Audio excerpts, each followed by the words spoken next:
கர்த்தருடைய பரிசுத்த நாமத்துக்கு மகிமை உண்டாகட்டும். இன்றைய வசனம் நீதிமொழிகள் 19ஆம் அதிகாரம் வசனம் 21. மனுஷனுடைய இருதயத்தின் எண்ணங்கள் அநேகம், ஆனாலும் கர்த்தருடைய யோசனையே நிலை நிற்கும்.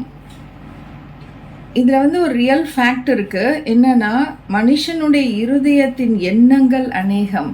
நமக்கு எவ்வளோ எண்ணங்கள் பாருங்களேன். ஒரு ஸ்ட்ரீம் ஆஃப் கான்ஷியஸ்னஸ்ன்னு சொல்லுவாங்கள்ல, அதில் மைண்ட் என்ன செய்தால் ஒரு பாயிண்ட்டை பிடிச்சிட்டு ஒரு காரியத்தை நினைக்குது. சப்போஸ் ஒருத்தங்களை பற்றி நினைக்கிறோன்னு வைங்களேன், அவங்கள பற்றி நினச்சிட்டு இருக்கும்போதே அவங்களோட குழந்தைய பற்றி நினைப்பு வருது. குழந்தைய நினச்சிட்டு இருக்கும்போதே அந்த பிள்ளைக்கு இருக்கிற பிரச்சனை ஞாபகம் வருது. அந்த பிரச்சனைக்காக நம்ம ஜெபம் பண்ணோமே, இப்போ எப்படி இருக்குன்னு தெரியலையே, சரி ஃபோன் பண்ணி கேட்கலாங்கிற ஒரு எண்ணம் வருது. அதுக்கப்புறம் அடுத்து வேறு ஏதோ ஒரு எண்ணம். எல்லாமே கனெக்டட், எல்லாமே லிங்க்டு. ஒரு எண்ணம் தான் ஆரம்பிச்சிச்சு. அதுலேருந்து பாருங்கள், அந்த அவங்க மகளை நினைக்க வச்சு, அதுக்கப்புறம் அவங்க மகளுக்கு இருந்த பிரச்சனையை நினைக்க வச்சு, அவங்களுக்கு நம்ம ஜெபம் பண்ணோமேன்னு நினைக்க வச்சு, அந்த ஜெபத்தினால அந்த குழந்தை இப்போ எப்படி இருக்குன்னு சொல்லி ஃபோன் பண்ணி கேட்கணுமேன்னு சொல்லிட்டு ஒரு நினைப்பு வருது. இப்படி இதுதான் ஒரு ஸ்ட்ரீம் ஆஃப் கான்ஷியஸ்னஸ். இது நம்ம மைண்டில் ஓடுற எண்ணங்கள்.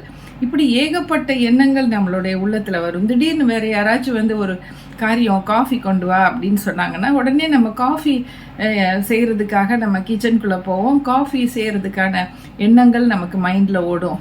தண்ணி வைக்கிறது, காஃபி பவுடர் எடுக்கிறது, அதை கொதிக்க வைக்கிறது, இந்த மாதிரி எண்ணங்கள் எல்லாம் ஓடிட்டே இருக்கும் அந்த டைமில். ஸோ எண்ணங்கள் எப்போதுமே it will just come like a crowd. ஒரு க்ரௌடடாக வரும். அந்த எண்ணங்களுக்கு ஒரு ஸ்டாப்பே இல்லை பாருங்கள். நம்ம தூங்குகிற நேரம் தான் நமக்கு கொஞ்சம் அந்த எண்ணங்கள் நம்மளை டிஸ்டர்ப் பண்ணுறதில்ல. மற்றபடி எண்ணங்கள் அதிகமாக இருக்கும்.